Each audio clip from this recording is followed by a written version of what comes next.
Recently, the Nasdaq has disappeared along with big chip makers like Nvidia.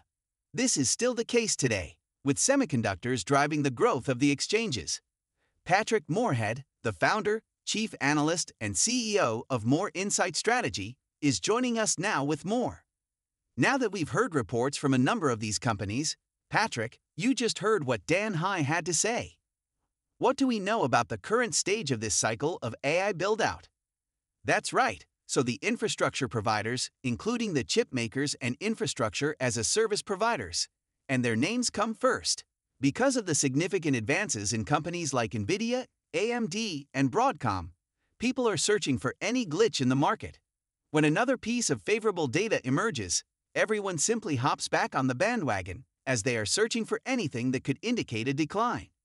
When I spoke on one of your podcasts last week, I outlined my thesis, which states that the downstream FOMO, fear of missing out, from those enterprise SaaS providers is the main reason why the infrastructure build-out will continue for at least another year, if not more. Meta has made it quite evident that they are making significant investments because they must. If you do not and your rivals do, you may regress by up to 10 years. Naturally, downstream value must exist in the long run, and I am turning to business software manufacturers such as ServiceNow, SAP, and Salesforce for this. Additionally, I'm examining the second tier of what I refer to as AI infrastructure, which we briefly covered in connection to ARM and Qualcomm. The explosion in smartphones and AI PCs, which I think will happen soon, is even printed now. Investor worry has increased due to recent market volatility, and many are questioning if the panic is warranted. Although market swings are common, a number of causes could be causing the discomfort that is currently prevalent. Key worries are economic uncertainty, including inflation and the possibility of a recession. In addition to causing uncertainty, central banks' quick changes in interest rates in an effort to curb inflation can also affect investor mood. Conflicts and trade disputes are examples of geopolitical tensions that add another level of complexity and have an impact on investor confidence and international markets. The 24-hour news cycle and social media's growing sway can intensify market responses. Information spreads swiftly, and dramatic headlines can occasionally cause investors to react wildly, which exacerbates panic. And what are the first signs of the return on investment that those companies, ServiceNow, and some of the others that make enterprise software, are receiving? I think ServiceNow, Salesforce, and even SAP's Christian Klein conducted the drill down with customers who were adopting it. These are the early signs, when the firms actually talk about it clearly, since not everyone is. For example, Adobe isn't being very clear on it. A 50% increase in productivity and a 20% increase in the amount of stickiness and revenue they can generate with specific consumers online are just a couple of the incredibly astounding outcomes they are witnessing. Moving past these proofs of concept or trials and implementing it for the general public is the current difficulty. We are aware that businesses tend to move more slowly than, say, consumers. And then there is the consumer-facing aspect of that. You mentioned Apple, correct? Given what we've seen and what Apple AI is introducing, that alone may spark a huge explosion in all things AI. Regarding the Qualcomm conversation, I had a conversation with Cristiano Amon, the company's CEO, today.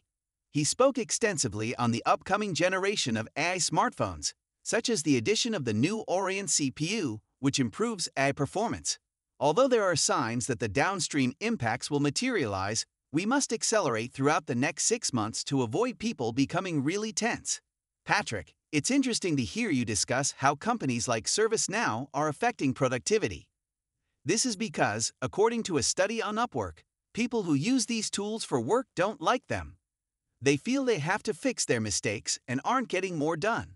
I'm curious about the likelihood that businesses may exhibit this bias. I've made this huge investment. I have to make it work even if it's not working. Is there a risk involved? I believe that using new technologies is always risky. It does take some time, and there have been some ups and downs, whether we're talking about PCs, cell phones, or workplace SaaS software. Because there are highly motivated parties involved, the tech sector and businesses have an incredible potential to come together. The best thing about business SaaS companies is that they can quickly make modifications to all of this. Organizing the data estates has taken a long time since, in contrast to other significant technological advancements, generative AI makes even more sense than trash in, garbage out, and data, which have always been important. Productivity is a benefit, but there are drawbacks as well, including security, complexity, and privacy concerns. I am confident that the industry will be in a very strong spot downstream in the next 6 months. Patrick, I have a question for you regarding NVIDIA, so I want to go back to where we started, which was with the chips. We're contractually required to bring up NVIDIA in every conversation.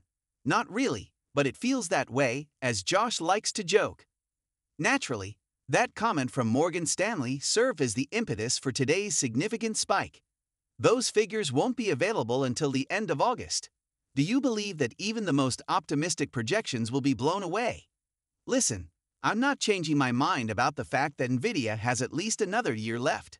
We saw TSMC, which is essentially sold out through 2025 and into 2026, and is where NVIDIA performs all of its manufacturing. Microsoft and Meta recently informed us that they are working hard on this, which is wonderful news for NVIDIA. Additionally, it benefits Marvell, AMD, and Broadcom. Investors must be able to distinguish between short-term noise and long-term fundamentals in spite of these obstacles. Although frightening, market volatility is frequently fleeting. The effects of these swings can be lessened with a disciplined investment strategy that emphasizes diversification and long-term thinking. A long-term perspective helps investors stay focused on their financial objectives rather than responding rashly to market fluctuations, and diversifying investments across different asset classes and geographical areas can lower risk. In conclusion, even while the state of the market may seem concerning, the panic may not be totally warranted. Investors can deal with volatility more confidently and resiliently by concentrating on long-term strategy and keeping a diverse portfolio. I must interrupt with a recent incident that is incredibly entertaining. When you get a McFlurry at McDonald's in China, they ask whether you want an NVIDIA keychain. Although it just costs $20, the NVIDIA keychain is already sold out because it was only made accessible to less than 10,000 buyers. It currently sells for hundreds of dollars in the retail market. Elon said, "In that case, I will definitely have some," after stating that he was unaware of it. Just so you know, if you want to purchase this NVIDIA keychain, you can click on the first link in the description. Although I'm not sure if this is a joint effort, both McDonald's and NVIDIA have posted about it in China. In any case, this product could sell for thousands of dollars in the coming years. We don't have many opportunities to purchase rare treasures like these. Anyway, we only have 100 pieces left, so hurry and click the link in the description.